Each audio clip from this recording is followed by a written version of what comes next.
1 নম্বর, পেয়ারা কোন ভাষা থেকে আগত শব্দ? উত্তর গ, পর্তুগিজ।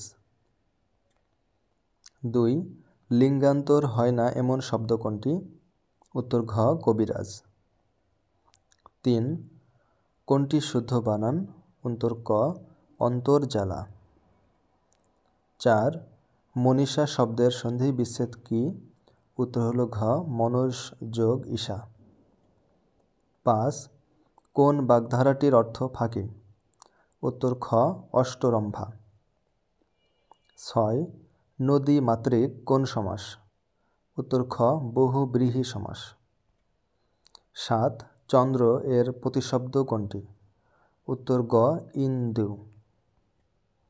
8, রবীন্দ্রনাথ ঠাকুর তার রচিত কোন নাটকটি কাজী নজরুল ইসলামকে উৎসর্গ করেছিলেন? উত্তর ঘ, বসন্ত।